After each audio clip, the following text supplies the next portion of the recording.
I want to go further on Iran because the Americans and Iran are holding further talks about the nuclear program there. Military assets have been moved into the area. We're waiting to see what happens. Here's the Secretary of State, Marco Rubio.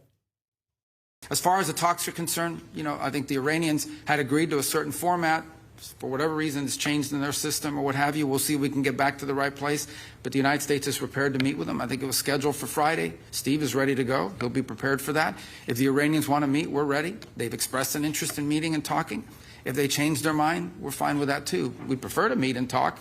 I'm not sure you can reach a deal with these guys, but we're going to try to find out. And Donald Trump has said the Iranian leadership should be worried. What do we expect to see I think they should be worried. I mean, they need to do a couple of things. First of all, desist from their attacks on their own people and their own protesters. I think as a result of Trump's threats, they have desisted from doing that. Secondly, they need to abandon altogether their nuclear program, which they're pursuing illegally, contrary to their obligations under the Nuclear Non-Proliferation Treaty. And thirdly, they've got to make a commitment not to resupply organisations like Hezbollah and Hamas, which are set up in order to destroy the State of Israel. If they agree to all of those things, there won't be any trouble for them. And if they don't agree, I expect there will be attacks on military sites in Iran. Interestingly, President Donald Trump has had a broad-ranging phone call with the Chinese President Xi Jinping.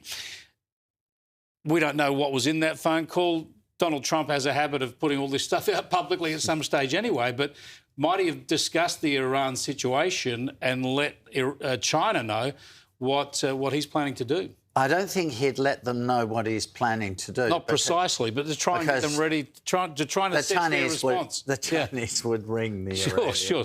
But he'd try and at least discuss that area, because the last thing he wants is China getting involved.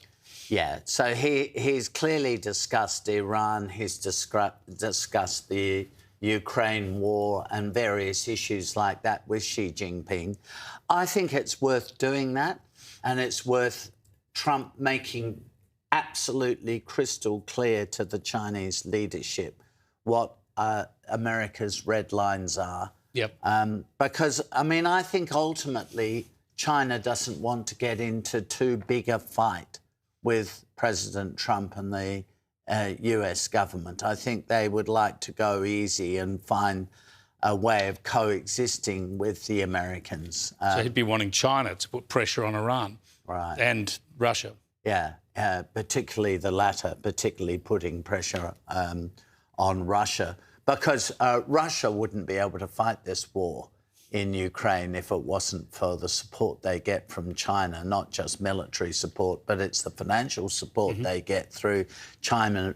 I mean, China buys something like a third of all Russian oil production. So, yeah, Trump would have made those points.